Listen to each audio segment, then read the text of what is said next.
Hello, everyone, and welcome back to Cup of Three. My name is Ashley. I'm joined by my co host and friend, Mabel, as well as special guest, friend of the pod, Jocelyn. Welcome. J Dog. Jay Awesome. AKA Awesome. Yeah. As well as fiance and co host, Agu. So we are covering Married at First Sight season 12 right now, and we're here to talk about episode 7. How do you know if you are in love?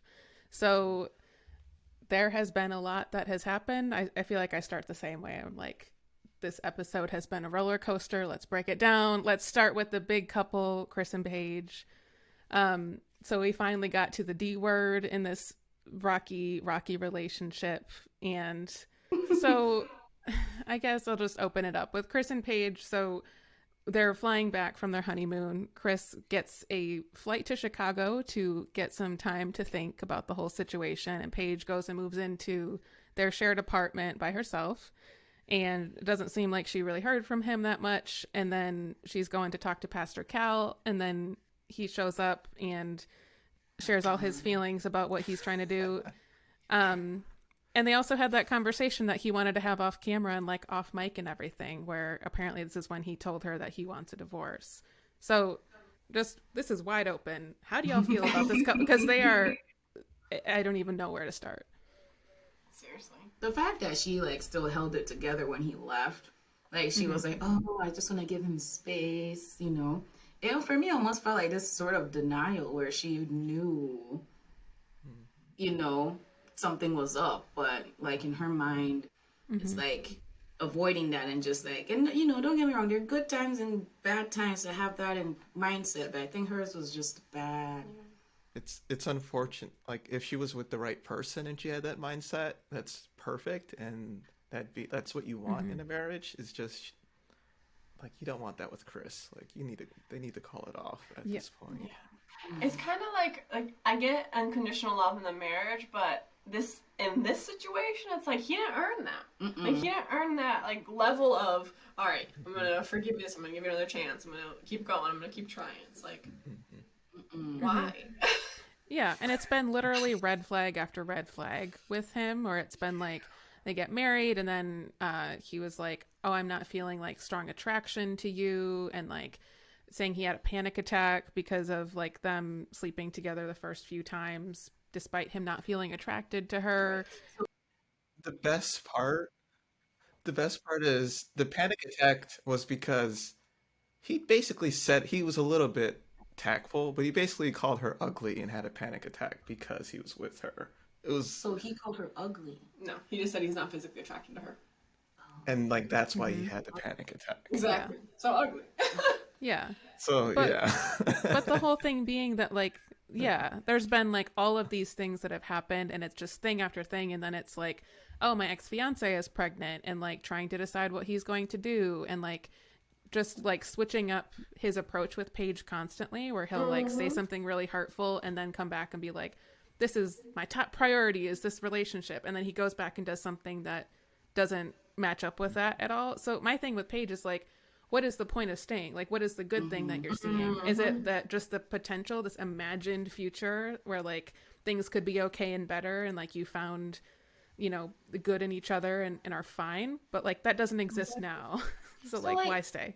Yeah, like for me, I was even thinking like, does it? And I don't know if like there's a question. Does it come down to like her self-worth? You know, like does she feel like, you know, this is where she's at and she just needs to make this work? Because I just feel like if I'm with someone and they tell me they don't find me attractive, I'm like, you know, well, look like a cow, and then you know, like I'm not, you know. But then like to sit there and like take that from the person you're married to, that you know you are not attractive to me, is like, okay, then I guess, you know, I find myself attractive and I'm not gonna take this. But the fact that she did kind of also showed me the behavior where towards the ending it looks like if he did come back, she would take him, you know. Like she was ready for the drama. Yeah. Yeah, giving her the benefit of the doubt. I'm hoping that it's just she finds marriage, like she just does not want a divorce, and as far as she's concerned, you get one marriage and that's it. That's the hope I have. Um, but if you feel that way, going on a show where you're going to be married to a random stranger might not be the best strategy. I'm just putting that out there. But um, so this is going to sound weird, but most of this episode, I actually was a little bit proud of Chris, a little Mm-hmm. bit, because he's been so hot and cold most of this season, and like right after the first episode, I was like, okay, he wants to go back with his ex. Mm-hmm. It seems like that's pretty clear. Go back to her. Don't string Paige along. Like if you want to go back with her, you think you have a child with her. And I understand the idea of I want to. I know some people are against this, but I get the idea of I want to be there for my child, even if it's a bad relationship. Um, you could argue that's the like Nigerian way of looking at this, some would say. But but I think where I so when he like went to stay with the ex, when he stayed in a separate place, I was like, okay, good. You're divorced. You want to end this. He asked for a divorce. Good. When he did the whisper in her ear and said, "I'm falling in love with you," that's when I was like, okay, so you're trying to play both sides here. That's not okay. Like if you're gonna call it Mm-hmm. and move on. Like you have a child with this other person. Go take care of your child. Go Mm-hmm. Or, take care of your child. or he might just be trying to optimize the opportunity he has to have both women in his life with a child, all three of them living in kumbaya, just all having fun and taking turns sleeping with him. Like, have we ever thought that maybe that is his dream? He just wants multiple That wives. is what he wants. I Multiple was wives. talking about that when we were watching this the other day. I was like, it feels like Chris actually is polyamorous, but like because he's so religious, Yeah. that's not acceptable. And so like he would be great with having multiple partners and doing all that. I think though he would fail at it because being polyamorous requires excellent communication and Thank actual you. like consideration of other people's feelings. And A like little we're not bit. seeing any of those skills at all. No. Like that No. can totally work and be fine, but you can't go into a monogamous relationship and then be like, oh wait, I have this situation that just came up, like let's maybe rethink Or this. maybe like a Like he's just timeshare, you know? Like each each girl gets him for like half the year, you know? And he has it both. He's in love with Oh my her. god. He's in love with the other one with the kid. So like half of Timeshare. the year he's like, you know, father. They like pay in, you know. So it's Oh perfect, you my know. Like Yeah, and he's ahead of his time. Just like he's a business owner. She's a CPA. She could do his books. Uh, see, I'm seeing the vision now. I'm yeah, seeing it. right, right. He's ahead of the game. It's it's funny you mentioned that. Like uh, I have You have a people in my timeshare. family who have. I don't have a timeshare, not yet. No. But I have people in my family who are in said types of relationships. Well, they're no longer alive, but they were a great grandfather who had that. But like Ashley said, you have to be emotionally mature. You have to be a great communicator. He has none of the like. He can barely maintain one relationship. How are you going to do two? I just, hmm Exactly. He can't even be honest about it either. So like Pastor Kyle asks him, "So do you want to be with her because you want to be with her? You love her?" And he's like, next question, please." Mhm. It's like I'd rather not talk. I don't want to. I'd rather not talk about Yeah, it. he kept saying that and then smirking. And then he was like, there was multiple times where Chris like wouldn't answer the question and was just smirking and like almost laughing. And Paige is over there like heartbroken. She's Yeah. upset, and he's like thinks it's funny. I was like, Mhm. what are you holding back? Like what? Right. I was trying to read between the lines and be like, what's actually going on here? But I couldn't quite get there. Exactly. Like Mm. it just seemed, I don't know, like the one smirk that he gave when Pastor Cal was like, "Why are you still sleep? Why did you still keep sleeping with her then?" And he like avoided that question. I was like, clearly he's just in it for sex. He's just like, "Hey, yeah. how can I get a booty right now and like make this like convenient because I don't really care anyways, and then I'll actually do what I want to do later." And Yeah, sleep. yeah. Mhm. Yeah, my guess when that came up was like, why, when Pastor Cal was like, why are you still sleeping with her if you're not attracted to her? And then he smirked. I was like, you're going to make some stupid joke about her butt. Because he's been talking about her butt this entire season. That he liked because she has a bigger butt. And he like would not stop talking about it on their wedding day. Like with his friends, like openly. With like his it was father. creepy. It was weird. Right. Too much. Like it was bad. Full on. Who has that type of conversation with their parents? Still weird to me. It was like complete objectification of her. And like alongside like him not even really trying to get to know her as a person. Like this has been the Chris show all along. We're like, it's like she's not an individual to him. She's like means to an end, which is really messed up. So what I wonder is like, so because all this time he didn't come back, and then when he came back, he didn't talk in front of the camera and all that. And then they're like with the pastor, and she's talking with the pastor, and all of a sudden he shows up out of nowhere. So for me, it's like, okay, one, how did he get him to come back into that room, you know? Or did he willingly come back thinking he could try and get back with her again? Like, was that his ulterior motive? Why he, like, whispered that in her ear to come back and do that, you know? And two, for me, was like, well, this thing about reality TV shows, like the music that they keep playing as he's like walking down the hall. So good. I was like, oh God, is this pastor gonna like go off on this guy? Is she gonna like jump in? They're gonna fight. Like, it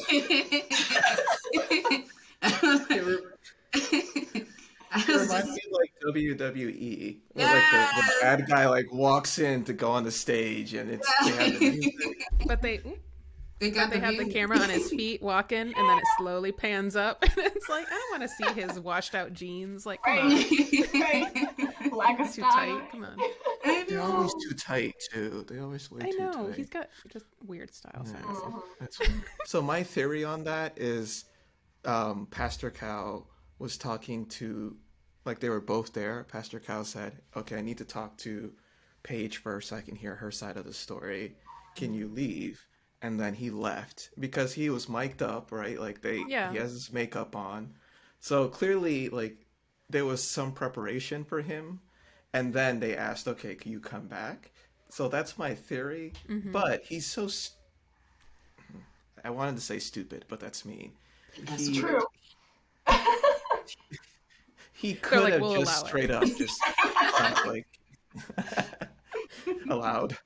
Like, but maybe he thought he could just go in there and like sweet talk her, and then they'll be fine again. Like at this point, I don't know what's going on with his head. I don't know. The arrogance of that he could think that after all of this, after literally asking her for a divorce, he could just be like, I think I'm falling in love with you. And then she would be like, okay.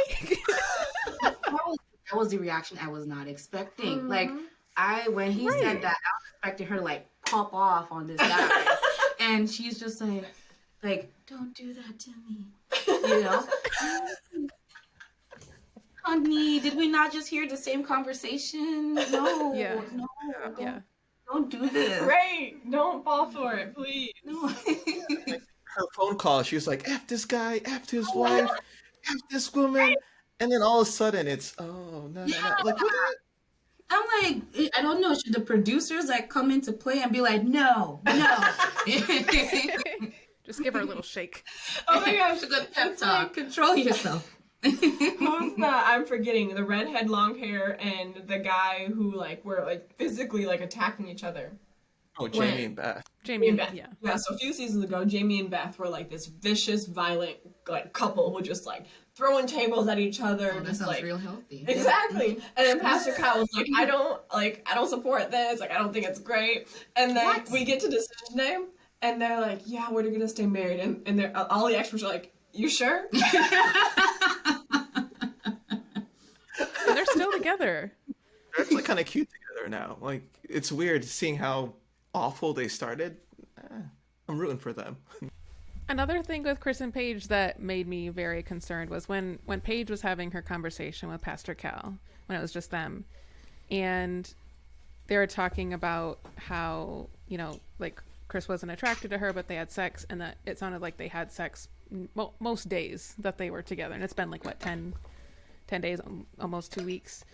And the two big concerns for me came up. That one, they weren't using protection, and like luckily she had just found out that she got her period, so like big relief there. But two, that she had said on their wedding night and like the first few days especially that she kind of basically felt kind of pressured to like have sex with him, and like that she did technically consent but that she wasn't like really about it, and like just felt obligated because they were married. So how do you feel about that? For me, that's where I felt like that self-worth came into play, because I feel like, when you're like, and then I might be wrong, but for me, I always feel like when your self-esteem is down about yourself like that, you allow yourself into different situations that on a normal day you're like, oh, what am I doing? Or, that's like you deserve better than that. But like, just that whole mindset of, oh, this is, like, oh, this is my husband. Maybe I am not as beautiful. Maybe if I have sex every day, then this will work out its way somehow. And maybe maybe if I don't use protection, then we'll be closer and he'll see me as beautiful, like all these things that I feel like if you, have your stance and you take your stance, then you're like, okay, this is what I'm going to tolerate in my marriage and this is what I'm not going to tolerate. But rather she was trying to tolerate almost everything in that marriage, She was like trying to justify everything. Exactly. So she even said that it should have been a red flag from the beginning when he said that he's like not physically attracted to her. But then she didn't listen to that. She like dismissed it every single time. She's like, no, maybe, it's like. Yeah. Also, she's safe in terms of not having a child. She's not safe in terms of STI. I just want to put that out there. Like, that kills me, where everyone just goes to that. I'm like, you just met this person. You don't know what... And clearly he's been in these streets, like... Yeah. So you don't know. Does the producer, do they, like, even if they test them, Chris clearly was doing something with his ex during the whole thing, right. So... We got the baby to prove it. Oh my gosh, they should totally do a Mari one. So apparently when they like come together later of like the ex-fiance, like Paige and Chris, like they were talking about all come together. Like we need some sort of like Mari, Jerry Springer host. I think that's going to be a very intense scene. I can't imagine in what world. Why do we want to get these three people together? Like he already asked for a divorce. Exactly. It's done. Terrible idea. Like, let it be. And I wonder if it's like Paige does asking. I mean, this is clearly a preview, but I hope it's not Paige that's gonna put herself in this situation that's gonna even hurt her even more. Right. You know, Like what good could come of it? Like, Exactly. Like you already have been disrespectful from him about him so many times now. He told you he wants a divorce. He told you he still loves sex. What more do you need from this meeting? There's nothing. you're forgetting about he whispered in Also, There could still be a future there. huge. I hate to bring this up. Anytime a person says that, they're going to say something stupid and offensive. But I do hate to bring this up. If he really is as crazy wealthy as he says, like there's a lot of basketball player wives who are with their husbands. I'm just saying. I'm just saying. I don't believe it. I think he's just exaggerating because, like, he owns a Subway. I don't know if we're even allowed to say that, but, like, he owns a Subway. Like, that's a good business. It's not... Like, he's talking about spending $4,000 a month on... takeout. Going out. Yeah. Like, that you don't make that type of money from owning a Subway. Like... But... A Subway code name for something like baking powder or like... I don't know. The cocaína. That's his favorite way to say cocaine. Oh my god. And then he does True. cocaine. I do that every time. Maybe that's why he knows how to hustle his way into two women's lives. Like he... Like, So Williams. So this is Screen Rant. ScreenRant.com. I googled his net worth, and there's this article saying that Williams has an estimated net worth of $800,000. Okay, does that's that not mean that. like that's just what he has in the bank, or that's not No. what he's making? And No, net worth, No, so so that's yeah, property. but that's what I'm saying though. Is like that's not. It's not like that's the money coming in all the time. That's a fixed number, unless he adds to it, right? Yeah, that's So like not, that is you're a not rich enough significant to amount be of money, yes. Mhm. But if you're a business owner, that a lot of that's not your Yeah. cash to blow. Like you've got to put that back Mhm. into the like business. you're not. That's my whole thing with him is I don't believe that he's nearly as rich as he says that he is, because he seems very hesitant to have anyone even close to looking at his situation. When Paige and Chris first met, right after their marriage ceremony, she was like, "Yeah, I'm an accountant," and he was like, "Uh-oh!" Like he literally stepped back and was like had a concerned look on his face.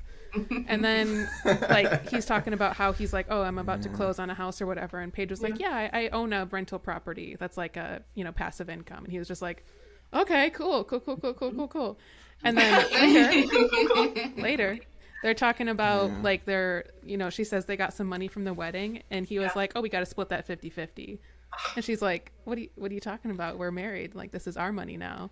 And then they talk about the like joint accounts things or whatever. He's like, "No, I think that should be kept separate. Like, I don't think there's any need That for conversation made me so mad. Like, he didn't even go in with the conversation of, like, what would you like to do with your finances? Even though he asked the question, immediately, as soon as I asked that question, he was like, "Well, I have a small little problem," or something like that. I can't remember what he said. But he was like, "I have a small little issue. I actually don't believe in joint accounts." And I was like, Well, But I don't know. that's I mean, just to it. each their own, right? Like, I mean, if you're the Right. individual that believes that, I mean, there's some people that, I mean, like I said, they just got married, Yeah. right? And you don't know how the other person spends their money yet. And I mean, if you feel like you're not ready for a joint account quite yet, I can see that. Just like Yeah. the fact that you're just getting to know this individual, you don't know if they're like gonna spend it on stuff that you wouldn't want them to, just because it's both your money as of yet. Yeah. And like, I mean, we basically have separate accounts. I could say for Ashley and I, like But we also talk openly about the Exactly. money that we have, what we make, all this stuff. yeah, like you've seen. Yeah, we both know everything. there's, like, transparency there still. And it's always on the table to talk about. You know what I'm like? If any of that ever changes, we talk about it. That's just an instinct now. I guess so I do think there's a bit. I think he's making we're just gonna go straight all into Chris now, but like I think he's making six figures.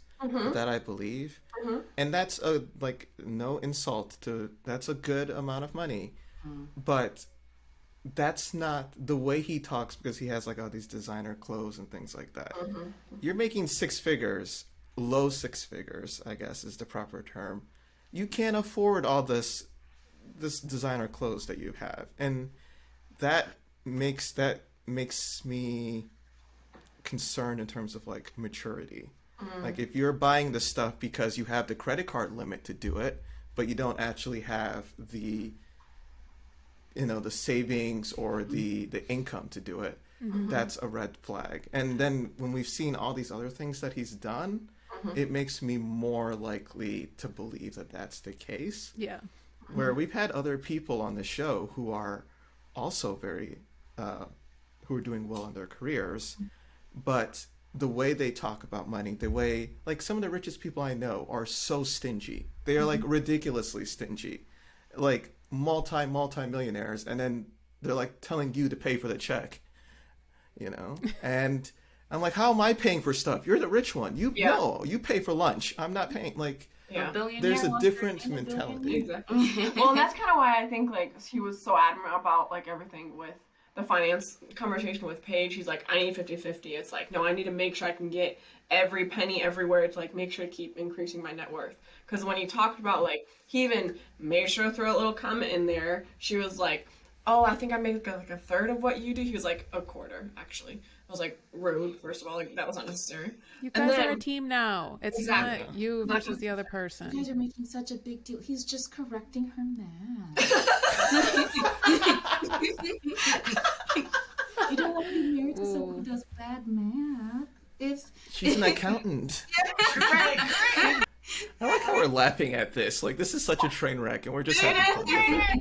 It is. And, like, I don't know, like, he could have, like, there's a lot of ways, like, if he really did, if he owns a Subway franchise, I don't know if he, like, just invested in, like, a partial share of one. I don't really know, but like They're like if you do- 50K. They are to get- really they're not 50K that- to Subway franchise. Yeah. Wow. Yeah. Like McDonald's is like 1 million. Subways are like there's still I don't want to like there's lovely businesses, like not everybody has 50K or 75K, but it's like just the way he talks about the money he has. I'm like, you don't have that level of money, man. Like you don't. It's angering. So in conclusion, Chris is the worst, and that's up to Paige. Paige, you need to do better. Paige, if you Yeah. ever listen to this podcast, I want to Listen to say Jocelyn. you are beautiful. You are such a good woman. You're independent. You're smart. You know math. Don't let no guy come up to you and correct you, the accountant. So what if you're wrong? You're the freaking accountant. Make up your own numbers. Like, no. Says the one married to an accountant. I'm a mathematician and I can't do 7 plus 4. I can't do that quickly in my head. I'm afraid to even say the answer right now because I'm afraid it'll be wrong. So, Paige, you do you, okay? Don't let this idiot bring you down. Like, I hope you see this, and I hope if you see this that you're done with him and not married. But if you are married with children with him, then sorry. I think we just stumbled across a new podcast we need to spin off, which is just Jocelyn giving like pep talks to people. Like advice. I'll be like, what's that guy's name? Like, what's that? He's like, grr. Shia LaBeouf. Shia LaBeouf, yeah. Oh, but just do it. Buff. Just do it. Do it. Yes. That would be my entrance. All right. Also, the fact that I knew like what it. you were talking about, 'cause that's the same. I'm the same way. I say like 2 little things and then wait for the other person to I fill know. in the blank. I'm like, oh, the one who is stands, and she's like Lionel Messi. I'm like, yes, Lionel Messi, yes, the one. Oh my gosh. Yes, that's great. You get it. You get it. Oh, that's awesome. That's so true. Like, I really hope that she doesn't stay with this dude. I hope. Or just see, like, even like keep like coming back. Like, what I worry about with what I've seen from Paige so far is that they may get a divorce, and then we'll see them like he cheats on his fiance with her, or like he's still kind of like stringing her along, and they're like still hooking up, even though they're not married. But she is the kind of person who still wouldn't like go off to be with somebody else because she's still emotionally invested in Chris. in him. You can do But Yeah. her DMs are going to be popping after this show. I hope That's so. true. And too, with her like being back in Atlanta with her friends and family, like we saw her friends were really, really great. And like her wedding, when they first met Chris and they started seeing all these millions of red flags too, and they were like, hey, just a heads up, I heard him say this and all this stuff. Yeah. I think now that she's kind of back in her community and is like with them, that they will be a good support system to be like keeping an eye on her and making sure she's okay, and hopefully giving her the same advice that we're trying to say is like just leave him, like it's not worth it, he's not worth it. I wonder, because like right now she's only leaned on Brianna for advice. Really, she probably hasn't even like filled in her home crew basically of what's going on. Yeah. So I'm sure they have a lot of feelings about what she's going to tell them. Like, this is a lot. Yes. This dude is not worth it. Bye, Chris. Bye. Bye. All right, let's talk about Haley and Jacob. So we've got 80s guy, we've got A healthier relationship. Girl. Haley. So they had this cheating accusation that came up where so the whole thing happened like the previous episode where Haley was like, they're at the hotel and she's like, we're gonna have a girls' night, and then she goes away, and later Jacob goes down and he sees like her hanging out with literally everyone else, and like it's just really awkward, and they don't really talk about it. She like gets a separate seat on the plane back home so she doesn't have to sit by him. Like, and then they finally talk once they're back at the apartment and are just like super upset, and he basically accuses her of like having a boyfriend, which like with based on what, Jacob? But like this it just completely blew up, and it feels like they were struggling with chemistry from the beginning. So what do you guys think about them? I mean, the fact that I mean, like I said, this was the first episode I watched, and out of nowhere, he's just like, "You have a boyfriend back home," and I'm like, "Didn't they just meet? How do you know she has a boyfriend back home? Like, based on what, you know?" I feel like it's one of those things that he has his own insecurities, and she's not very mature in some aspects of it. That they're just kind of clashing with those two right now, and I don't know. But what do you guys think? I feel bamboozled. Great word. Hurt? Thank you. Thank you. Hoodwinked, led astray. So last episode when they did some great editing where it was just him talking about his perspective, and I was like, oh my gosh, Jacob, you have like I'm sure I called him a great communicator. I was like, you know, I'm very proud of how he addressed this, and then we hear her side of the story. And immediately I'm like, oh no, she's telling the truth. Like he's like reading into this way more than necessary. And then in the middle of the episode, he kind of goes in, he apologizes and says that this has happened to him in the past. And like, it's basically triggering him, which, okay, I get that. But he was like yelling at her. This is a person that you've met 4 or 5 days ago. How do you expect that to build, like, just straight up yelling at a person, calling them a liar, calling them high strung, calling, like, just, you don't know her that well. If we're married for 20 years, fine. Even that I think is not okay. 5 days ago and you're accusing her of all this, it's not gonna work. I do think though on her side, we've seen this in other seasons where people who haven't been in a relationship for a very long time come on the show, and it's very difficult. So Greg and Deanna is a couple who she hadn't been in a relationship for 7 years, I think, also, or maybe 8, and then was on the show.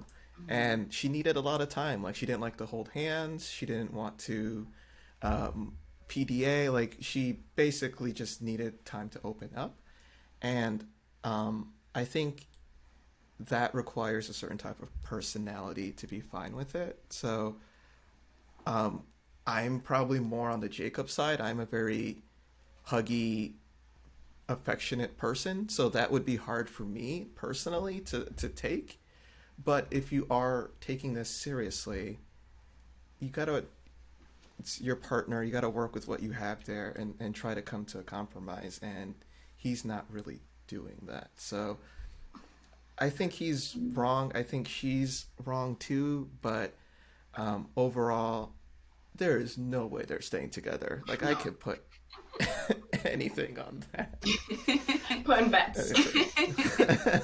I agree, because like it seems like because she's the one that was single for 7 years, right? And it seems like she has to kind of learn how to, you know, be in a relationship. But from what I heard with Pastor Cal, it almost seems like she's already put off by him just from that comment, that right now she's kind of using that whole single for 7 years as an excuse not to be not to be attracted to him emotionally anymore, because like that already turned her off. So it's one of those things that, you know, if they can't, you know, if she can't deal with that, then there is no need to proceed anymore. Like, that clearly was a big red flag for her, and she just shut down, like she said. And how do you recover from that? Yeah. You know, and how do you sort that through? Exactly. And I feel like they finally got really honest with each other, which was great. I wish they would have done it in not a screaming match, but like, she was literally like saying that, you know, for the first couple of days, she was just like kind of completely overwhelmed and was sort of going through the motions. And it seems like during that time, he felt like they were really connecting and it was like going really well. Yeah. So as the days progress and she's just like, hey, this is just a lot. Like, as she gets to know him, she was saying like, basically the things she started to learn about him were just things she didn't like. And then she started to pull away and he's like, wait, what happened? You're like kind of pulling away and things were going fine in his eyes. And then like they end up in this place where like he's getting more and more insecure about it. And then like his old baggage comes up of like, this is what's happened before, where like it sounds like he was in really bad situations where like he was dating someone and they were married and he didn't know, like that kind of stuff is really rough. And so like there's a level of self-awareness in both of them, but I don't feel like they're actually making good attempts at like coming together. It feels like they're both in like self-protection mode instead of like really caring enough about the relationship and the idea of this marriage to try to attack it as a team of like, it's us versus the problem rather than it's me versus you. And so that's where I'm like, yeah, I don't see that. I definitely don't see them like have that instinct to be like, let's try to fix this. It's just like, you hurt me in this way, so I'll do whatever I gotta do. Right. So like, you can't move on. And they give me the impression of being the couple just like going through the motions. Like, all right, we have these activities to go to. Let's go to dinner. Let's, answer the questions that the producers are giving us. And he maybe is seeing it as like, there's not anything bad going on. There's nothing here. But she is like internally checking out. She's like to herself. She doesn't want to be emotionally invested. Obviously, he's not going to see that because it's all internal. I mean, I think her expression kind of does give it away sometimes of, like, how bored she is with him.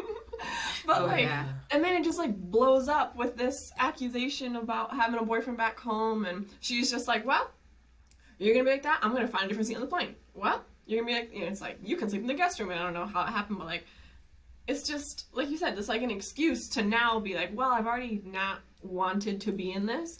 But now you gave me a reason to not be in this. Yeah. I agree. I know that they're married, and that's a thing we talk about on this show a lot. But like, this is like date 3, essentially. And I don't know about you, but if I was on date 3 and the person is just going off and accusing me of stuff, like, there's no date 4. I don't know you that well. Like, I'm good. I'm fine. I understand why she would pull away. I don't want to like blame her, and I don't want to really blame him either. I think he apologized. That's good. He's like, he realized what was happening. They just aren't for each other, and Doesn't feel like it. like, I don't know if, I think sometimes, because his whole thing about like, I want to be married before I'm 40, and I don't know if, like, you don't have to be married. Like, there's this weird thing that everyone feels like they have to be in a relationship. Like, some people are probably better not being in one, and like, he strikes me as that. Hopefully that's not a mean thing to say.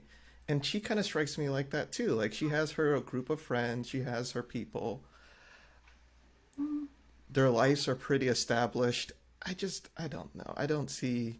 Or at the very least, maybe not the people to do this process successfully.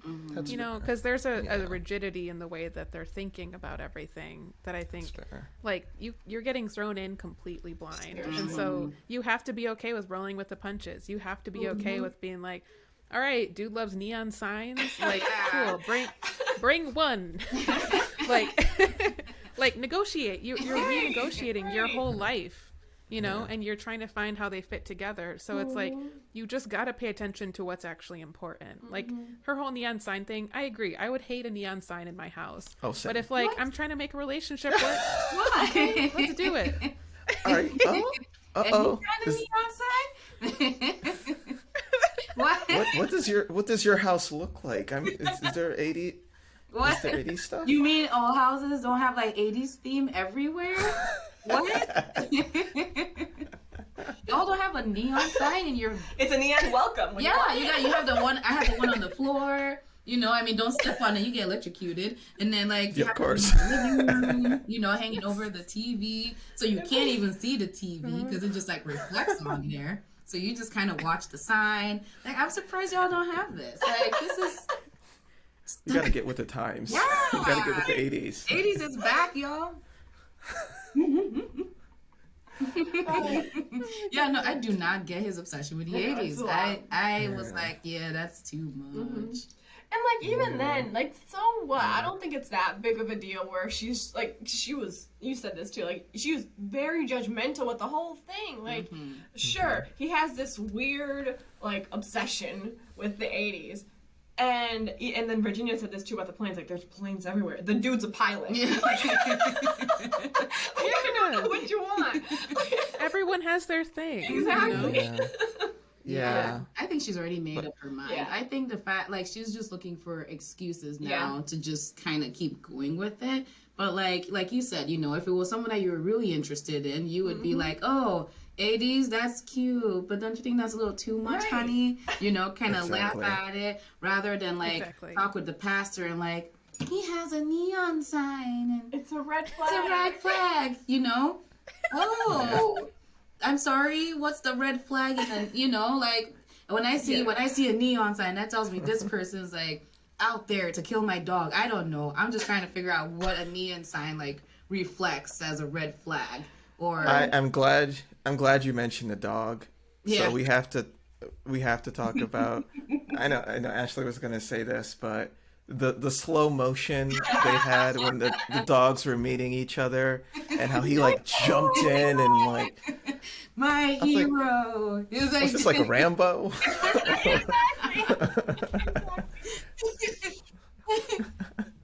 I don't know. Throughout, I was just looking at that corgi, like, oh, the cute corgi upset. Oh. Also, it's just like that is literally the worst way to have dogs meet each other if they're going to be living in the same place. Mm-hmm. Like, you're supposed to do that in like a neutral space that they're not going to be sharing together. Like, you should be outside and both on leashes, and like you go for a walk together, and then you go to like a yard space where they can like run around, and then eventually you go inside. Like, you don't just like bring them in, shove two of them into a closet, and then take one out and just be like, do you like each other? Like, it's just, you can't. And be like, why aren't they liking each other? It's so like, weird. In what world would that work? Right. But like, I want to be honest. I did not know. Like, when Ashley was saying this, I was like, oh, that makes sense. Oh, that makes sense. Of course, you want them to meet on neutral ground. I know. I didn't know that either. And then she's saying it now. I'm just like nodding my head, like, "Oh, okay, that's next." I feel like for a guy who has 3 dogs, maybe that could have been something he thought through. Like, he should have thought through that. That works. But I wonder if I think that when she saw that they didn't get along with each other, that felt like the like final straw. She's like, oh, even my dog doesn't like you. You can see the like red flags reflected in her eyes that she was seeing. I mean, did she clearly say that, you know, her dog comes first, like when she was holding her own dog, and when they brought it to the apartment, like to her, she's already like, that's her baby. So you know, sorry, Corky.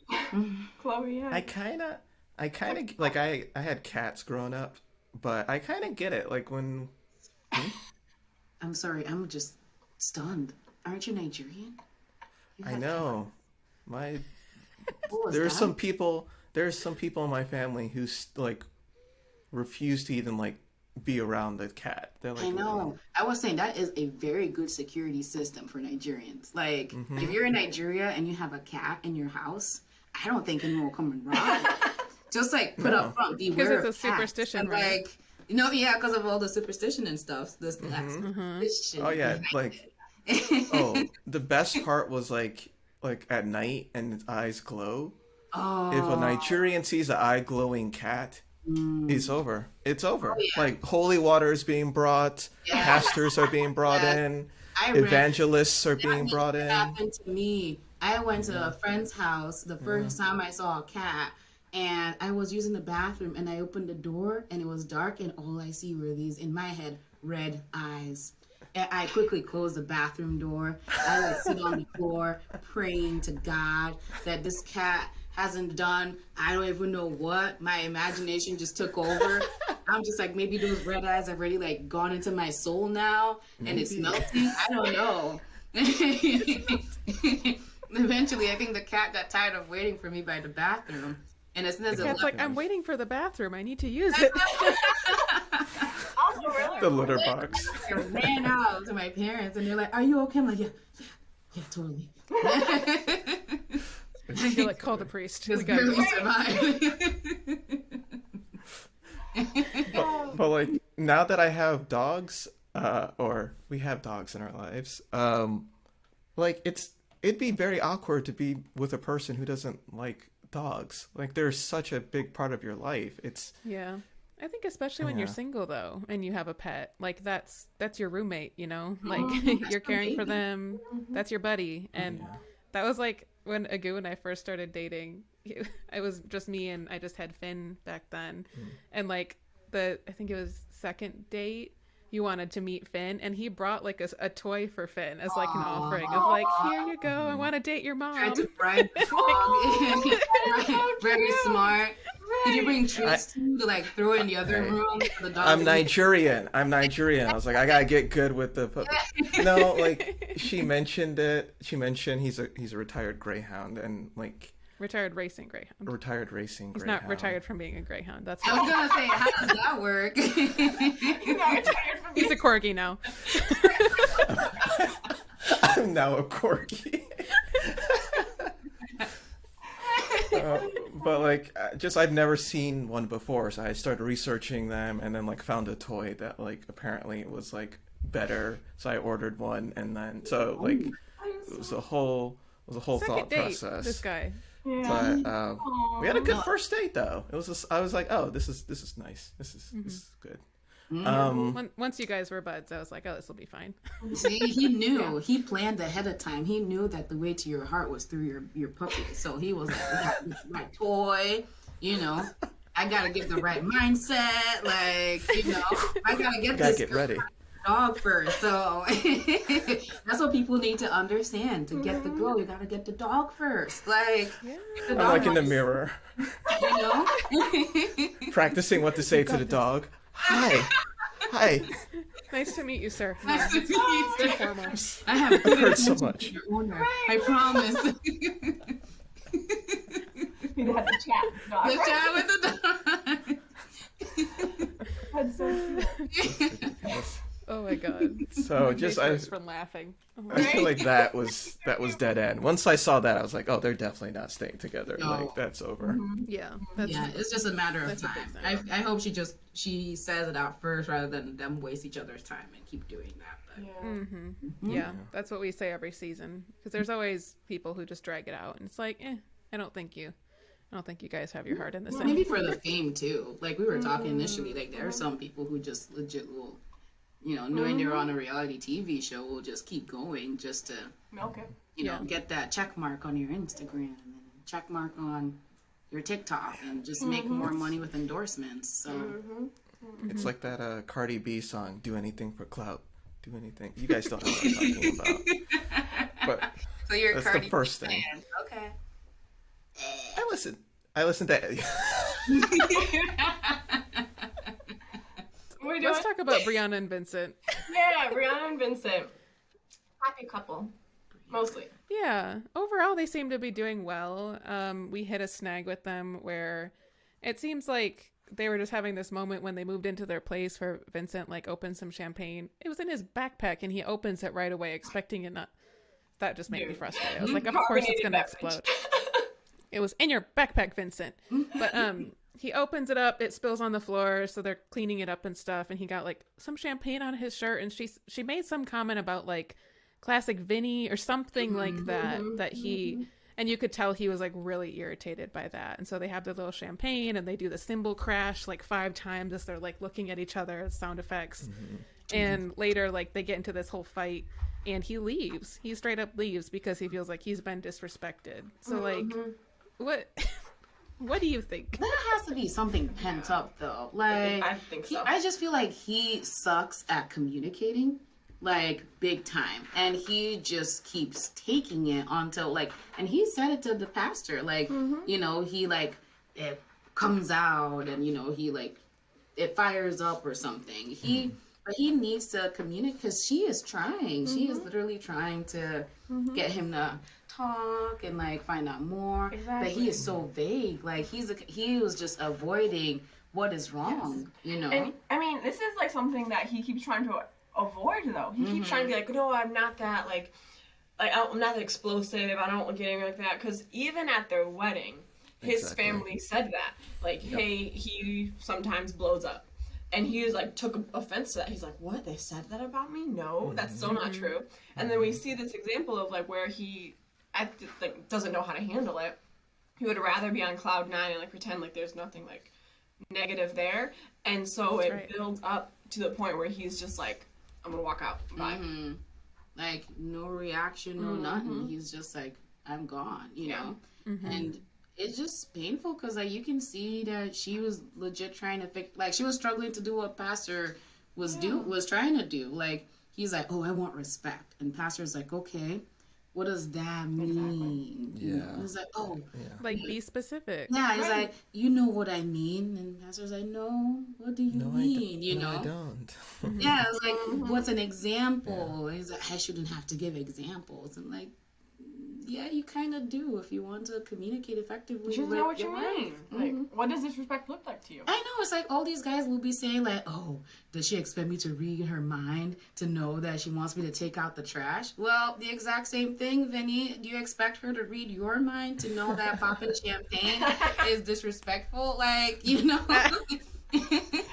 Champagne Vinny, as they call him on the show. They literally called him that in a previous episode. Oh, poor guy. I think he just.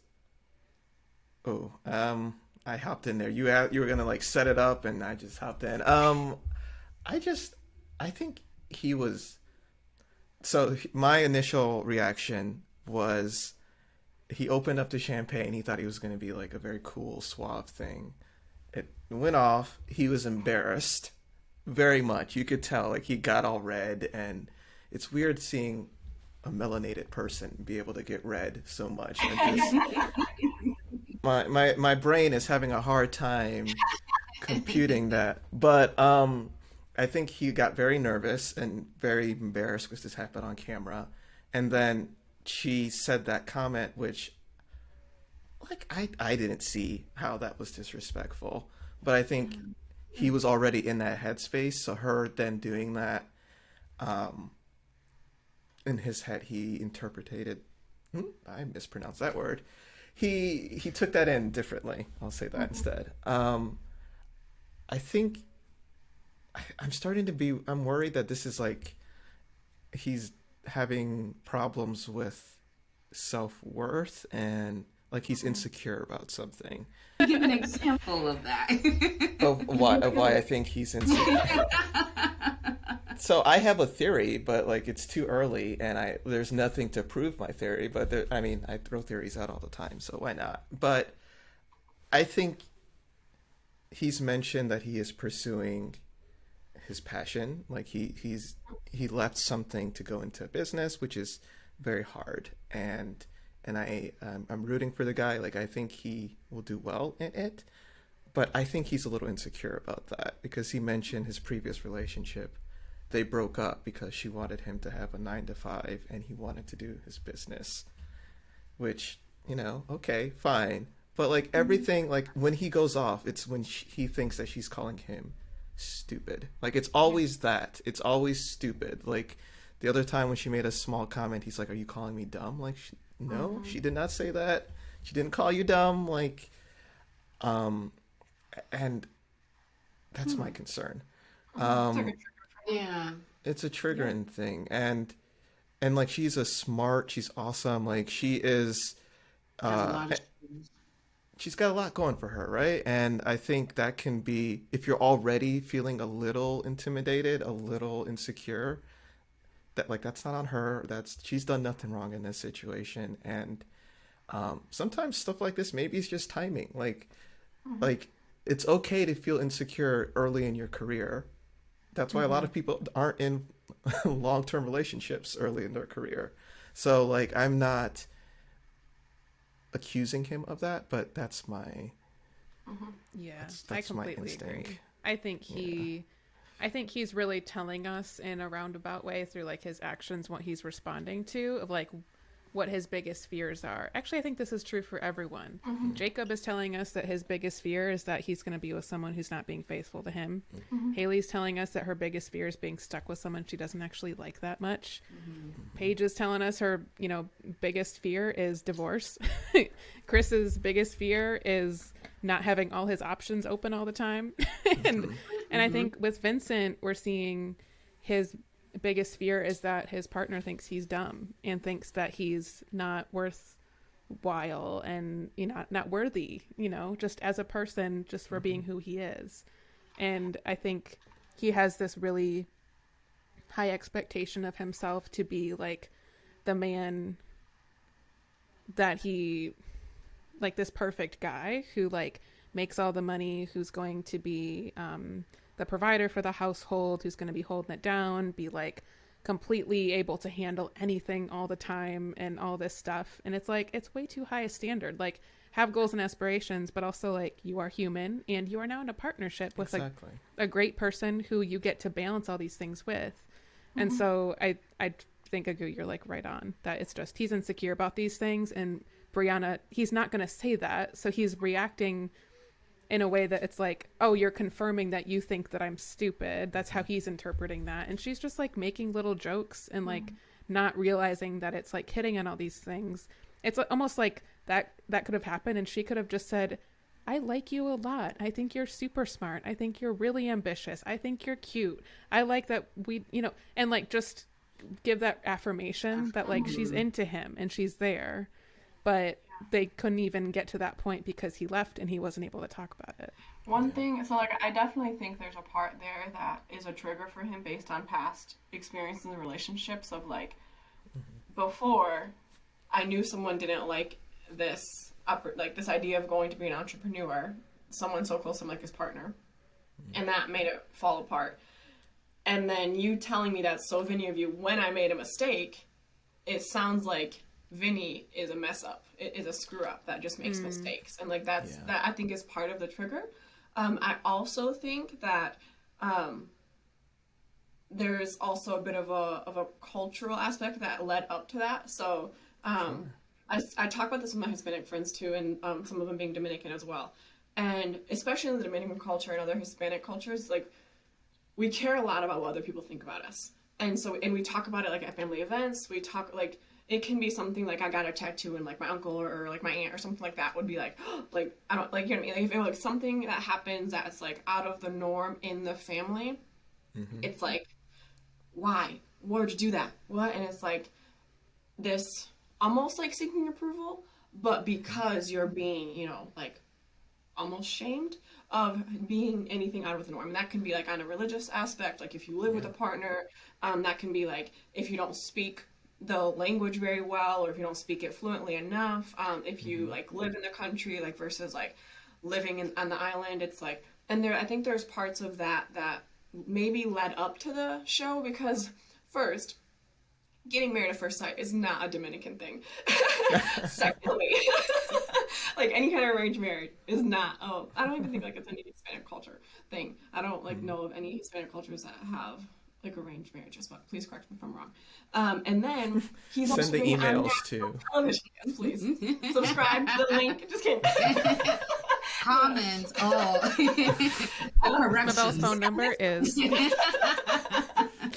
No, but then like I also think that because he's being put on national television to go through all this, it's just like hyper focus of these like examples he's been through culture to say you have to worry about what other people think about you.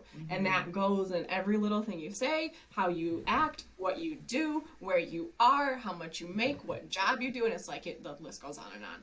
And so I think there's already part of that we already saw with him, because he says that he's just a person that's not very direct and that Brianna is a little more direct than him, but like I don't fully buy that. Like he seems to be the kind of person that he's trying to put on this like best version of himself, but it's a little bit too forced on the show. And now he's like has this comment he didn't like that she said that could have been handled like, hey babe, like I didn't like that, I know you probably didn't mean anything by it, but like to me it didn't come across very well. He could even say like, because like I'm a sensitive person, I would use the word sensitive in there. I'd be like, hey, I'm a little sensitive to comments like that. And so he may just didn't know how to handle it, and so he just like let it fester, and I just said, you know, I don't want someone to disrespect me, and so it just like let it fester until like blow up, walk away, don't want anything to do with it, I'm done. Yeah, it's a lot of pressure. Sounds like he's putting on himself. I also wonder, so like clearly you see our dynamic, Ashley and I's dynamic, where like we're jokey, we're very light. I've seen other like relationships where like they do not joke around. They do not joke around with each other. Like they'll talk about other people, but with each other, it's like, oh, you're awesome. You're like, I think that's a dynamic too, that maybe he's accustomed to. Like she can only say, like the way he talked earlier in the season, where he was like, yeah, I think she's the most amazing person. He was if he was saying so many like cliche perfect things that I thought it felt fake, but I don't think he was being fake. I think like that's the way he expresses love, is he's a lot more vocal in that sense. And she's more like, in my family, like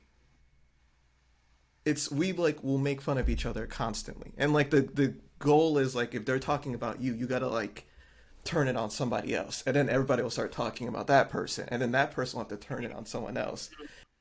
So you agree to bully types.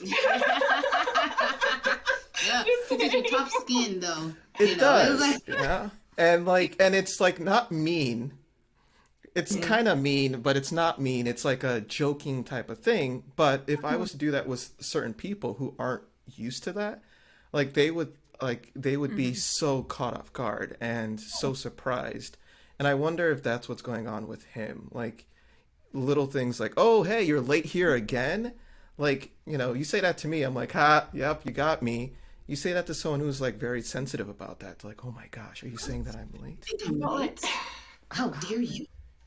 But like that's also like the relationship that you and Ashley have like created. Like you already set that standard there where it's like, hey, if you do it in this way, I'm not going to take offense to it. You know, like I'll speak up, or I'll let you know when it does. And it's like you two have come to that understanding. You know what I mean? That took communication though, obviously, to get there. I think the true test, Agu, is for you to pop open a champagne bottle, have that, and then Ashley, you come out of nowhere being like, oh, agooing around, and like, and then just have someone going around in here. Yeah, she has done far worse. I have done far more embarrassing things in front of her. She has like she will constantly report me to her best friend when I like mispronounce words. Like, can I please tell them the last one? Please. You could say it. You could say it. My favorite one so far has been, he was going to say macroeconomics, and he said mackerel economics, like the fish. And then she's like, oh, I gotta write this down. And then texts it to her. And I literally text Caroline, and I'm like, you need to hear this right now. Because her partner does the same thing, and we just share them back and forth. Oh, that's great. Yeah. But like I'm fine with that, and that's the way my family is. Like my mom, my dad, like everyone, my grandma will be like, will joke around about how this grandkid is dumb, and if you're not used to that, you're gonna feel. We'll talk shit on anyone. But it's like one of those things, like in the Nigerian community, that's like, okay, the family can say this, you know, like I can. But other people can't. Like, joke about it, and my mom can literally look at me and be like, "So that's what you're gonna wear?" And I'm like, "Oh, what's wrong with it?" And then that shirt, you know, why is it torn over here? Like, is that a fashion style? That's useless. What's the point? You know, what's the point of that rip over there? And, you know, stuff like that. But like, if it's someone outside the family that wants to be like, oh, you know, your mom is, I'm like, nope. Exactly. No. That's right. That's right. You know, and there's people that are the opposite, you know, they'll like joke about their family outside of the family, but then when they're in the family, they're like, you know, they don't try to make them feel I guess down if they think they're sensitive. But and I think it's like, I think you're right, sometimes it is a culture thing, you know, like even you know, there are different times like my friends will like hear what my parents or family members would say, and they're like, oh, that's so hurtful. I'm like, huh, really? What are you talking about? And then it's one of those things that I'm like, oh, you know, like I would now like use it back on my parents, like, well, my friend said that you said something really mean to me. I bet that works really well. And they're like, really? Oh, yeah, really? like, We're gonna go here? Yeah. Every time I did that as like a young kid, they'd be like, or are these Nigerians? Oh, they're not, huh? So don't tell me how we should behave. I'm like, okay. Right. But I think too, just how like this part of a family dynamic is different in different cultures. It's also how love is expressed is different in different cultures. Where like, in some families, like my family, the way that people like show love like is just that quality time. So like trying to see each other, and we always eat and like have a big meal, and everybody's like cooking special dishes and stuff like that. Well, you can also like you're kind of like doing both, where it's like give someone a hard time, but you're also like showing care for them in another way. And so it's also like learning to read those things as this is a love language in itself. And I think that's a conversation that would really help Brianna and Vincent understand where they're missing each other, because I think maybe from Brianna's perspective, she's like, I'm being like flirty and jokey with him, and he thinks it's just her being disrespectful. And so she's trying to show love and, care, and he's not reading it as that. So she probably feels a little rejected too, because it's just like, I thought everything was fine. I thought I was doing a good job. Yeah. Yeah. And I get that it's different for different people. Like I had not a roommate, acquaintance, where like his partner would call her bruh. Like she would say, hey, bruh. And I'm like, if my partner was like, bruh, get over here, I'd be like, who the hell are you? Like, it's just weird. It's weird. Like, you don't want to hear that from your like, no, or like, bro, come over here, man. Like, I don't want that from my partner, I am stunned. Weird. What? You don't want your surprised? partner to be like, bro, come check this out, bro. Like, yeah, bro, dinner's ready, bro. Yeah, bro, this tastes delicious, bro. Thanks, bro. Wanna get intimate, bro? Yeah, bro. Yeah. Bedroom or living room? Hell yeah, bedroom, bro. Let's do this, bro. Yeah, bro. And like high five before you go. Oh, no. Like, isn't that a normal relationship? It was for them, and I was just like, I'm glad this works for you guys, because like, Oh, this is going to be a new joke with us now. Sure, bro. What do you think? Hey, now? bro, you want to go to bed? Bro, it's way too late. But what do you think now is gonna happen? So he left. Like he decided to. I don't know if he's gonna like spend the night at his own place or where he's gonna go. But like he left the apartment. What do you think's gonna happen? I think he will come back. Okay. I think he'll come back. I think even like the film crew were kind of like, what the hell is going on when he was like walking out of the room. So I think someone's gonna talk to him off camera, and I think he will come back and try and maybe talk it through. So that's what I think, though. But again, I just met the guy. This is my first episode, so you tell me. Yeah, I feel like he just needs a minute to like think about everything. I don't know if he's really had a lot of time by himself since the start of this. Yeah. And so it could be that he just needs to like be in his own place for a couple hours or maybe the night. I wish he would have been better about how he framed that. He could have just been like, hey, I'm just really overwhelmed. We're cool. I want to still work on this, but I need some time. I'll be back in the morning or something at this time. Like something like that, where it's not just like storming out and like there's kind of no information about if or when he's coming back. Like that's really scary and puts Brianna in a bad spot. But I would certainly hope they talk about this, because it's just, it's not going to go away. I'm definitely team them. I forgot their names. Brianna and Vincent. Them and them. Team them all the But a way. big fan. Big fan. Oh. Oh. Yeah. You I can mean, do it. I'm rooting for them, because they're the only one that I was like, you guys are definitely staying together. And now there's some trouble in paradise. Like, if they're not together, this might be a 0 out of 5 season where like none of the couples stay together. No hope. No hope. He always says this.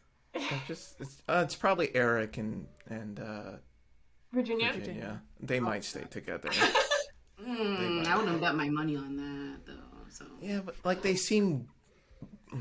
This is gonna be mean. I swear I'm not a mean person, but they seem like gross, annoying enough that they're gonna like each. Like they just both annoy me, I think, and that seems like the type that like stays together, where you're like, oh, you guys are gross, but you're gross together. Good for you. It's like, you're bad. Oh, I'm bad too. Hey, all right. We Yeah. can Yeah, it's like Kim and Kanye. It's like you guys are both annoying, but you're annoying deserve each together. So good job. Well, now they're divorcing. They're but... not. I was gonna say comment or corrections below. I don't know. Next week they're back together again. Right. In that case, we know the future. So. Oh, that's true. Yeah, like I hope that they can get their communication like kosher. They can be honest with each other, open up, and have that, because like right now it's a lot of avoidance for them, and that I think is very dangerous to like avoid conversation altogether. Yeah.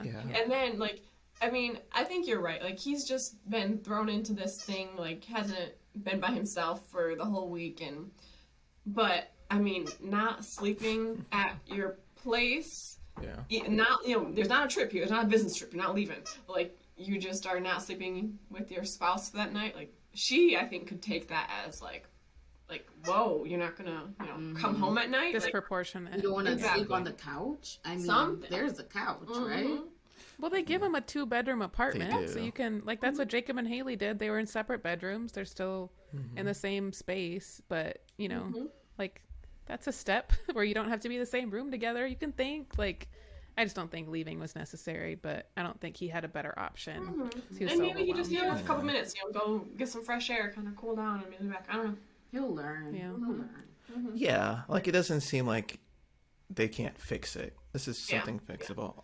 Also, Buttons is just living the best puppy life back there. We can hear We squeaking. can hear the squeaky toy. It's really cute. Yeah. Now he just laid down at our feet. He's right here. he had stuff to say about Brianna and Vincent. Exactly. It's like my turn. Squeak, squeak. That's true. Yeah. All right. So, do you guys want to talk about Virginia and Eric next, or Virginia. self-described party girl and the pilot?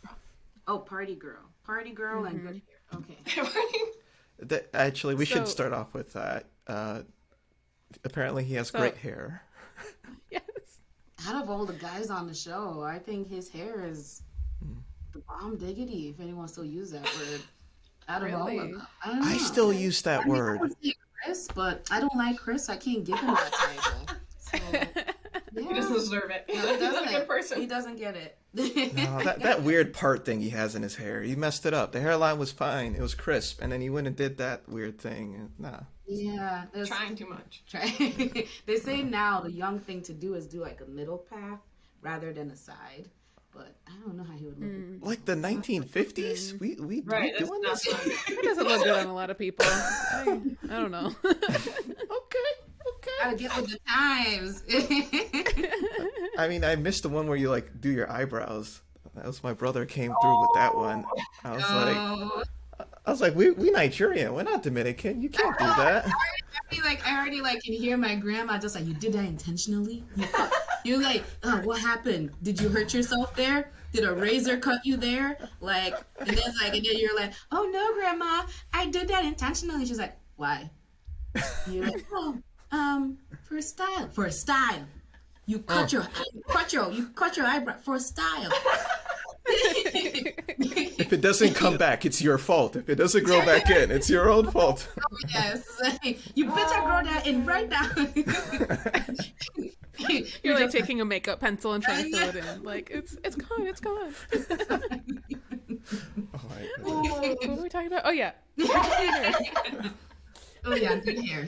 Good hair. So their big thing when they were talking to Pastor Cal was about their age difference and how that's showing some very different lifestyles that they have. Also comes up how Virginia will crash at a guy friend's house on their couch if it's really late and she can't or isn't able to drive home. How do you guys feel about the idea of her being married and then crashing at a guy friend's house after I'm assuming just being out with her friends for the night? What do you think about that? Who wants to go first? Rock, paper, It's scissors. open. Oh, you guys. Whoever has the please. strongest feelings. You're the guest. You're- Me or Mo? Go ahead. Oh, okay. Well, I'm just gonna say that even the fact that as she said it, Pastor's eyes went from like this tiny to like like real quick. Already said something that okay, that ain't normal. And I just feel like it's one of those things that's so inconsiderate. Like if you think about it the other way, what if he did that to you?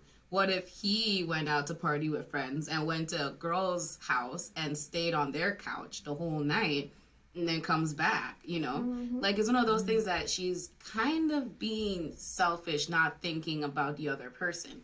Like, yeah, you can say, you can argue, oh, I trust myself, and are you saying I won't do this? And are you saying that, you know, I can't have friends that are guys? And are you saying I can't just sleep in other people's houses? But, like, when you flip it around, you know, I mean, this is your, you know, they're married. This is your husband. Why would you ever even give him room to ever feel that way? You know, if you care about this person, then you will consider that. You know, it's not a matter of like, you don't trust me. It's just a matter of like, you know, like, okay, I respect my partner enough to make sure that this is not something they have to be worrying about me where I am every night and like, where, you know, like driving them crazy. Because yeah, you might think you're fine, but the other person doesn't know. And right now you're in their life, so their number one priority is making sure that you're okay, and they don't know your friends the way that, you know, the way you do. So don't give them that headache. It's not fair. But that's just me. It's almost like she's gonna drink her tea. It's perfect. Like the Kermit like meme. Yeah, or like Kermit the Frog with his Lipton tea. That is the best Lipton advertising you could have. Right? It was so good. Like it is, because like she's almost expecting that, okay, nothing changed. I'm still me. I can still do what I want. But something did change. You went from being single to being married. Like, there's some sort of change that has to go there. As, you know, Eric put it, I'm not trying to control you. It's not something that I'm telling you not to do. But it's just, like, a little bit of consideration because now this other person is in your life. That's it. That goes with the sleeping on a couch, like, text message, like, asking, as she put it, asking for permission. It's not asking for permission. But it's, like, those little things to be like, hey, I recognize that you are in this with me, not... Like, it's no longer what I do only affects me. What I do affects us. No, I agree. And, like, what threw me off was, like, literally, like you said, that's why, like, I'm starting to believe that thing of, and I mentioned it earlier, of, you know, there's like, this, her side of the story, his side of the story, and, like, the truth.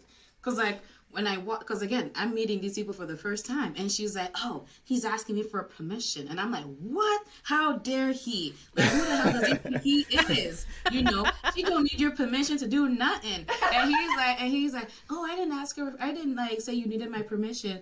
I just thought it would be good if you had let me know. And I'm like, oh, dang, you know, yeah. You should have just let him know. He's not asking for permission. And then I even forget what the pastor says. And I'm like, yeah, they're both kind of wrong. You know, like... I know, yeah. It's one of those things that it's like, you know, if you're not watching what happened in the past and you just hear these people talk about it, you know, you're always like, oh, you know, he did that to you or she did that to you. But really, it was just interpreted very differently, you know. That's right. That's right. Yeah. And I feel like what's coming out, and we talked about this, I think, a little bit before we started recording, but that it feels a little bit like Eric is getting into a bit of a, like, parenting vibe sometimes, or, like, saying because he's been... Yeah. I think because they have such a big age difference, he feels like he kind of knows where her life trajectory is because she hasn't gotten to his age yet. So he kind of talks about her partying as more of a phase that she'll grow out of, and she is adamant that this is just like a thing that will always be true with her. And I think she's like very sensitive to the idea of being controlled, and so that's a terrible mix of triggers right there. So like I think it's possible for them to work through it, but they're both like, I just feel like they're both approaching it in a really immature way where it's very like, I don't know. We just saw this on the honeymoon too a lot, where it's just them having like drunken conversations about big things. And I'm like, yo, like slow down enough to actually have a real talk, and like you can do this. It's fine. We don't need to like be drunk to have a conversation. Like, we can talk about the big things. Y'all are married now. Like, you have to. And like, it's so frustrating. I'm tired of them. They've just been like behaving so badly. Both like, I know what's best. No, I know what's best. No. Yeah. Yeah. Like, let's try something new here.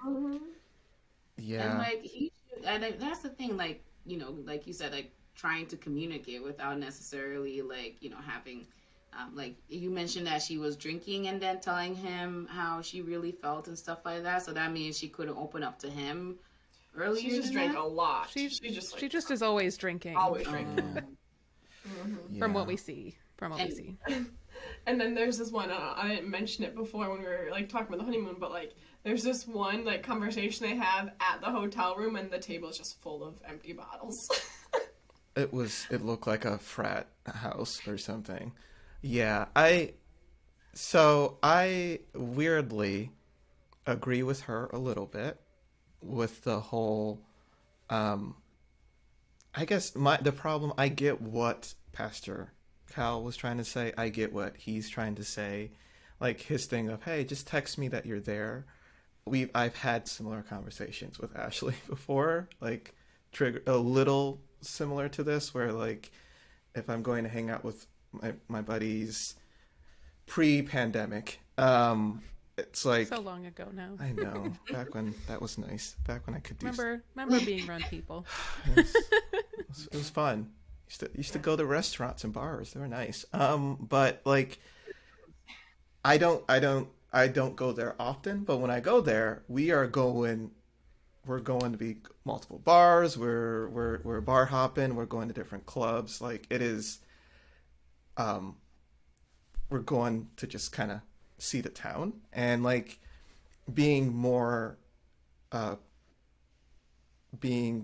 present and like sending a text and like, hey, I landed here safely. Like that is something that I initially was like I understood why, and I think it's important, but part of me was like, especially then, we're very early, it took me getting used to that and adjusting to that. Well, part of that too was that like you would be like traveling to the place and then be with your friends.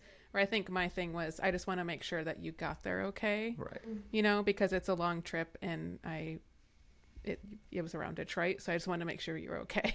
Right. And then like, you know, I understood that like you were going to be out for most of the night. Like I might get a good night text, might not. That's fine. We'll check in the morning. Like, do your thing. I should have done a lot better. So I like. We grow. we grow. But like I empathized with her on that part of it, where I don't think she means it in a hurtful way. I think she like, we see how she gets down, and she was probably drunk as F and like had no like sleeping knocked out, right? So I get how that happens. I also get his perspective of like, you're 26, 27, like just send me a text. Like so I get that too. I think she needs like a frat guy, you know, like if you're going to be doing this, and like there's like we have friends that are big festival people who like to go to different festivals in different parts of the country. If you have a partner who isn't into that, they have to be okay with you going to different places and staying there. Mm-hmm. And if they're not, and he isn't, and I don't blame him, like he has every right to feel that way. This isn't a relationship for you. Like it's either you're there with her, or you're okay with her doing it and you not being there. And you're talking about us again. I'm talking about us a little bit there. Yeah. But like he's not okay with that, but he doesn't want to go either. And I get it. Like at this point in my life, that sounds like she's like, we drink Tuesdays, Wednesdays. I don't know how you do that. I don't know how you have a functioning every week. Yeah, but like you can compromise. Like yeah. I've seen relationships where like, okay, you know, the girl likes to party and the guy is totally like not with it. But like literally the guy would sometimes, and again, not everyone can do this, the guy will sometimes go to the party later on and just kind of hang out there until the girl's ready to leave. And he'll just drive her home. Or the girl knows that she can call him to come pick her up and take her home from there. I feel like, I mean, both want their independent. Well, one wants like full independence, and the other one wants like full, like, I gotta be involved in everything. But there is a middle ground there that they could easily achieve if they're just ready to get to it. Granted, I mean, compromise, not, you're not going to be completely happy, but that's, if you can meet there and make that work, then you already remove something that's making, that's bringing tension to the relationship if you care about the relationship. You just have to like focus on, all right, what is it that I wanted? Like, what was the priority? Oh, I wanted to be able to have my freedom. Okay, let's talk about that. Let's not talk about like step-by-step execution of every little thing. You know what I mean? It's like, think about what you actually want and then be able to focus on that, not that he said yes to agreeing about every single way you're going to do everything. Yeah. Exactly.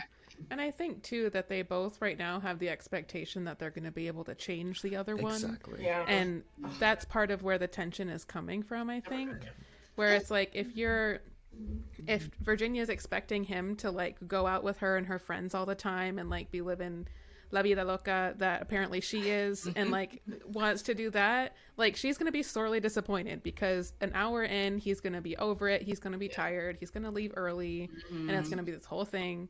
And if he expects her to be like chilling at home with him all the time and like kind of being like more that domestic thing, that's not going to be the situation. So like, I think if they can start from that place of like, okay, I acknowledge you are like this. I don't plan on changing that, but how do we set up an arrangement where we are both having our needs met and understanding that some nights that Virginia wants to go out, she's going to stay in and have, cook dinner with Eric and they're going to hang out at home. And sometimes instead of cooking dinner at home, they're going to go out to a restaurant and hit a few bars with her friends together. And like, that's okay. Right here. Okay. And I can talk about this because this is like Agu and I, because I'm much more of a homebody. Agu's super social. So like, he likes to go to festivals and like go out with his groups of friends and stuff. And like, I have my groups too, but like, that's not so much my scene. So there's been times where like, I'll go, and a lot of times where I'm just like, have fun. Like, if you need me, call me, and that's fine. Like, it would be worse for me to be there because I'd be like miserable and he'd feel guilty. And like, that's happened before too, where we learned like we can't do certain stuff together. And that kind of has to be okay if we want to make this work. So I think it's just kind of meeting people where they are and not being like, I'm going to make you exactly like me. Because that's also super boring. Yeah. I mean, no one wants that, Yeah. And like, I think he has a little bit of like, from what we've seen, she does it a lot. Like, I don't want to be judgy, but once, twice a week, cool. When you're like 4 or 5 days a week, that's a lot to handle. I was gonna say, like, isn't this happening during COVID? I saw them wearing masks. Where is she partying? Yeah. Aren't clubs they're in Atlanta. Atlanta never closed. Atlanta living their best life. Okay. She's probably. Wait. I won't say that, but. Yeah, I would just assume that she's just living her life. Yeah. Atlanta be Atlanta-ing. Like, nobody... Getting snaps. I'm like, how many people in this club? Okay, so you just don't care. Okay. Yeah.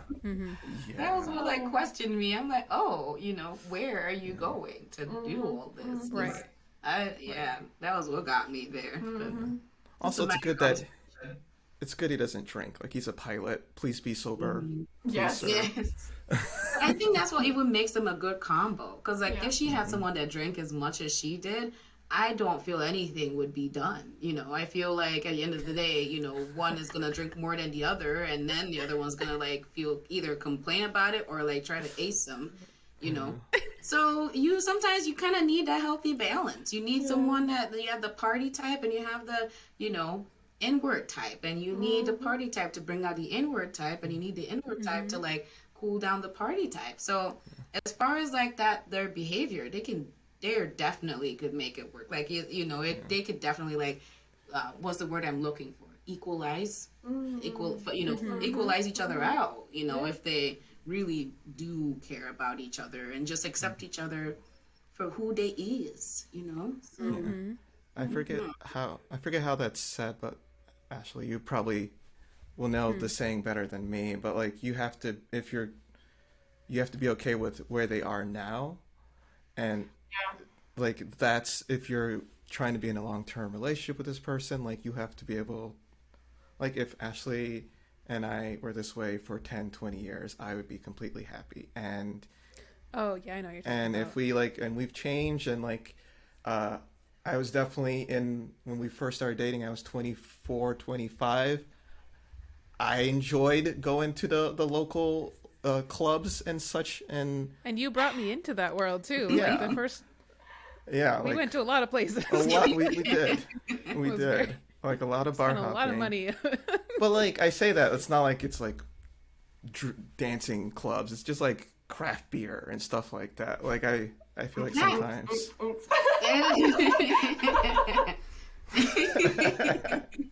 I've gone to clubs like that. That's funny too. But like now we watch Great British Bake Off and like go to sleep by 10:30. So like you can like grow together and How old are evolve. you? 30? I'm What? I'm 94 and Agu is. like 28 going on like 98. I don't understand what happened. Well, part of that is pandemic stuff too. Like normally before a pandemic, it was like we're going to play volleyball and we're going to bar after that and we're Yeah. going, you know, all these different activities and stuff. But It's even just then, like we'd be done by like Ooh. 11. yeah, like we weren't out late because we work. 11 is acceptable. 10:30. I don't know. Like 30 minutes. you got 30 minutes, man. It means a lot. I don't know. There's a big like 9 and 10 are like in like that same like, you know, oh, you're like you're in your 60s, 70s, like, oh, okay, I gotta go to bed on time, make sure my food digests and stuff like that. But like, I don't know. Like the worst part is Midnight. Me too. Yeah. no, you're more than midnight. We've heard like you've sent texts to us before, like at 1. I'm like I'm we wake up at sleeping. 6:30 like Like I was asleep like 3 hours ago. Those I don't know. Squinting at the screen. You're right.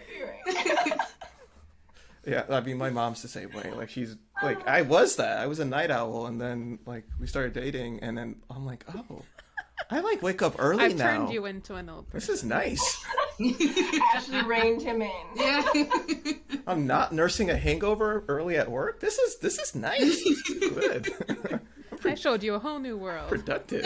Meal prep, cleaning the house on a schedule, grocery And days. HelloFresh, if you are out there. HelloFresh. That's been nice too. Right. Sponsor. I don't know. You know, speaking of Sponsor. bedtimes, this is one of the things. Oh my god! Speaking of bedtimes, this is one of the things that Ryan and Claire were talking about, which cracked me up Yes. because it was exactly this. Because Ryan was like, "I go to bed at like 10:30 sharp," and Clara was like balking at that. She was like, "I go to bed at like 1 or something in the Yeah. morning," and like maybe they can meet in the middle or something. He's like, "I gotta have the room like completely dark," and she's like, "I gotta have it with the fan on," and I fall asleep to the TV, and I was like, "I am both of you She simultaneously." literally is. Like She we got is. the room darkening curtains, like it's completely dark in there. We got the white noise machine on, like it's 10:30. We're like, all right, turning it in, and here we go. Like I'm But you used to still, falling like- asleep in airports on a bench. Like I could like it's such a different situation. You know? Well, I had raging insomnia. Like that's why I couldn't sleep. It was like gone. Meanwhile, Ashley's like, all right, close the window. I gotta do I need a this. routine. Agu's already like in Tomorrowland. Like, he's already, like... A festival that But I would like again, to go that to works at out some well. point. Yeah. Yeah, Oh, but yeah, Yeah, that is true because like they had that conversation. What was it that eventually? Because Clara had said that she needed the TV on. Was it the dog had to sleep with her, and then he was like, "Oh, okay, I'll compromise with the fan." There's some sort of like at first they Something weren't they had budging, talked and then about. they came in the middle to be like, "All right, Yeah. I'll have the fan on. That's fine." yeah. I mean, it seems like they're doing a good job of like being open to negotiation, which is a great start. Yeah. What I'm curious about longer term is it seems like intimacy is a thing that's still like kind of they're on different pages with, where he wants to go slower and she's kind of ready, which I feel like we usually am I correct in saying we usually see it kind of switch between the genders, where it's usually like the girl who's not super ready and then the guy who like is? But anyways, what do you think about their approach to that? Like, I don't know. I worry that like, sorry, go ahead. Oh no, what are you worried about? I'm curious. Because I think we've seen this with couples before, where if like one person's kind of love language is more that physical touch, and like there's a whole range within there, right? Like everything from just holding hands and then all the way to like actual sex, and it sounds like they haven't crossed that yet, but it makes me worry that longer term she'll feel like maybe there's something wrong with her or the relationship if he doesn't feel ready yet. And for him, maybe he's just a little bit in his head, because it sounds like he's never said I love you to a partner before. The L and word. Yeah, the big L word. Everyone's like lasagna. Like that's, you know what, I think you just solved their problem. Just be like, whenever you want to use the L word, just say lasagna. I lasagna you, you know? It's just like, I lasagna you. Ooh, he lasagnas you.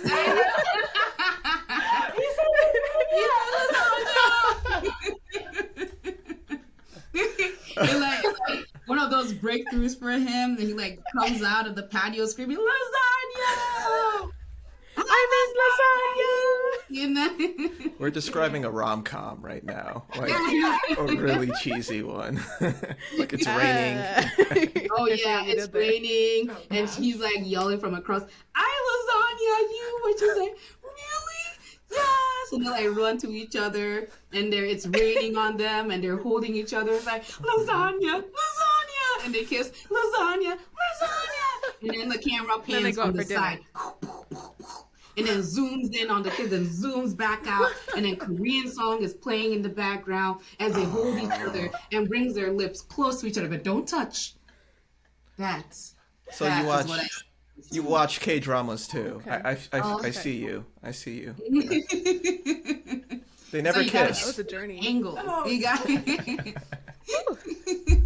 Never kiss. Oh, my cheeks hurt. So lasagna, yes. Yeah. So he's never said lasagna, you know? So I feel like he's very in his head. Yeah. And we've seen this again in the past, where people are like so worried about like what that word means, and it's like this whole thing where like one person will want to say it and then the other person isn't ready, and then it's all this stuff. My thing has always been, look, y'all just signed up for a marriage. You are, you know, hopefully thinking about this in the long term. Let it happen when it happens. Like, wouldn't you rather it not be forced and have it be a genuine moment that you share, and it's not what you expected at all, and it just kind of like comes up on you in like this really unexpected way, and it's really wonderful? Or would you rather it be like, well, it's been 14 days, I think it's time, and, you know, like, what's the point of that? 14 days, 3 hours, right. 4 minutes, and 24 seconds. 5 minutes. He's like, Well, it's almost like he's like wanting to, he feels that he may, I mean, even Pastor Cal was like, so you said you're committed to her, so you see this long term, and et cetera, et cetera. He's like prying it out of him, and he's like, I just want you to know, what you're saying. I'm not putting these words in your mouth.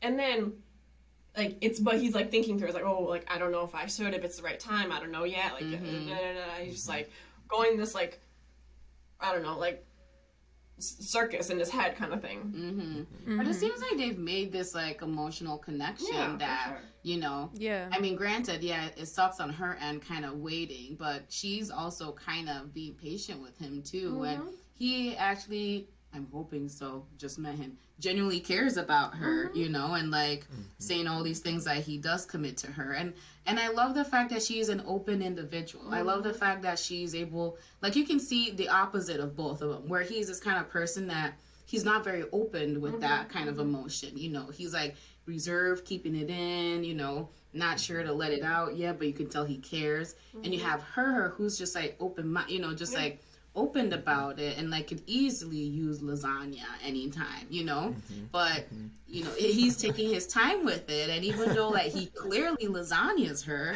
you know, she's like still like, you know, he's still like waiting for whatever right time that might not come. So I feel like it's a growth that he has to do as an individual, you know, but he has to be careful not to lose her, you know, because she might lasagna him now, but that doesn't sustain the relationship if he can't like reciprocate, you know, the exact same feeling. So I love that we're continuing with this. Oh, yes. For all you that joined us later on, lasagna is L word for love. Just an update. If you're still with us. If you have any questions, please comment below and subscribe. Make sure you send it directly to Mabel about how wrong she was about Hispanic culture, please. Make sure you forward that. They seem like they're doing okay. Besides that, I think they're my favorite. Who did I say was my favorite before? I did. Okay, yeah, they're my favorite. I think they might make it. Yeah, and they seem just very quiet, reserved people that like don't really want, like you mentioned, they don't feel like they want their business on camera, right? Like when you notice with them in the past. So, you know. Yeah. I respect that, you know, because then you're not just looking for fame at that point. You're looking for something. Right. You're very careful to like be perceived in a certain way on camera, which like, I mean, it could be good or bad, right? Like either one, just be open, whatever. If the camera's on, if the camera's off, you're still the same way, or be like, all right, I'm not gonna like let myself kind of like be ridiculous on camera. Like I'm like both and as long as they're on the same page, it's like, all right, do you both want to be reserved? Do you both not want to talk about it on camera? It sounds like he's the more of the person to be like, I don't want my business out there, and she's just cool with it. And same with the, hey, like, I'm not ready to take that step yet. I'm not ready to say the L word yet. And it's like, lasagna. Don't be afraid to say the word. Don't be afraid to lasagna. Let it free. Let it free. Plus, like, we've seen in other episodes, they, like, their friend group, I know I've said this 10 million times, but their friend group looks like the exact same people. Like, they both go to, like, what was it, the Lil Wayne and Blink 181 concert. They've both gone to Vegas. But, like, they are the same in a lot of things. But I think you make a great point of, like, when we've seen this on the show in the past, everyone agrees to it in the beginning, and then by like week 3, they're like, "Yo, what's taking so long? Like, I need to hear." I thought it was pretty funny when they were showing his house. I was like, this is guy logic 101. He's like, I mean, I could still put my food on the broken shelf. It still holds up the food. As long as it's closed, I can't see it. I'm like, why you have the shelf? Just take the shelf out. I want to judge, but I had like no plates in my house for like the entire paper time. Plates. Because I didn't want to wash plates. So I was like, I'm just going to buy paper plates. And Ashley... my God, for real? That's funny. My mom came over and was like, there's no throw pillows anywhere. She started buying some for me, like, but the house looks nice, like, you know, I like it does, you know, my style is on point, you know, but I'm kidding, but it's just sort of, but I'm just gonna let you talk your way out of this one. I'm not even gonna I never do. I just dig deeper and deeper every time. But I thought that was funny. Right. Okay. Worst part is they're starting to do this with me at work already. Like, I'm new, and they're just like, oh, we're just going to let him finish. I'm like, oh, crap. Yeah. Just going to see where this goes.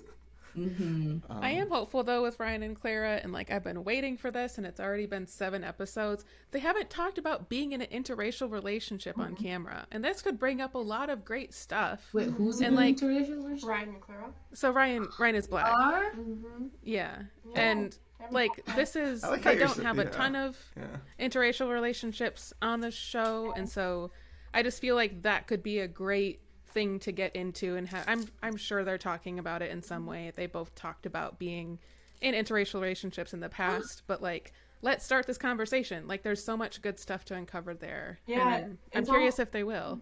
Because I don't feel like they've talked about it with anybody. Because, like, even, like, Brianna and Vincent, like, I think they maybe had, like, one comment, like, wedding, but that was it. Like, they haven't talked about it either. It was, like, literally bachata. He was like... they just talked around it. So, yeah. I was like, okay. Where they were like, Brianna, you're going to have to learn Spanish. And she's like, okay.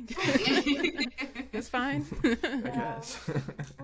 Especially since, like, they were the ones in the interview that's like, oh, I've dated, though, like, across the board. Yeah. That's what they brought into the interview? Mm-hmm. Okay. Like that, I found that funny because I was like, obviously, they're going to pair you with someone from a different race. Like, if all your questions are about, so who have you dated outside your race? It's like, okay. Every race. Doesn't matter. I was curious. So, what are you guys as far as how do you rank? So, each person, what's your ranking for all the couples from like who you think will make it survive the best to like your least? So, Mabel? starting with who? Ooh. Your top is probably Chris and Paige, right? Your number one. Oh yeah. Like they're getting back together. They're solid. Totes. Oh yeah. They're going to make it. They're gonna make it. They're gonna raise that baby together. Oh yeah. Yeah. One big happy family. So I have to just pick one. My favorite, I'll just say Brianna and Vincent, and then Clara and Ryan. That's just so close. Like they're so close at the top. Mm-hmm. Behind them, probably Virginia and Eric, and then Haley and Jacob. And then a lot of other couples that are not on the show. And then Paige and Chris. So like they're like the rest up here, and then like Paige was like down off camera all the way down. Future season couples, and I'm like down here. Mm-hmm. Season 13, whoever you are, you are before. People who didn't make it onto the show, you are still better. Yeah. Oh, Ashley, what of you? Ooh, so I think, Ryan and Clara and Brianna and Vincent are like both at the top for me. I don't know. I kind of like Ryan and Clara a little bit, just a slight bit more, but I like them all. Mm-hmm. Then, I don't know. I guess Haley and Jacob, and then Virginia and Eric, and then Paige and Chris. Okay. But again, like all the couples in the world. Every couple on the show and to come. Yes. Literally everyone else. What have you for got? Me, wow, look at you sounding. Oh, sorry. Did you say Agu? Wow. I thought we were Nigerian. Yeah. I see how. I know. I'm like, I told you, I'm like joining the Americanization of your name. So it's fine. It's cool. Unless you want me to like, you want me to like bring in the accent. Yes. They know. Those who know. Know. So normally, my voice cracked. Normally, I have like a couple. Hello. There's a couple that I really like that I'm like, you guys are a couple goals. I don't have any this season. Like I just like Brianna and Vincent. I think are probably my favorite so far. But even them, this has just been a weird in terms of matching this season. No one's clicking. We got a ton more episodes, so maybe that changes. But so them first, Ryan and Clara. Then I would do no cheating. Eric and Virginia, I guess. Ooh, Jacob and Haley after them.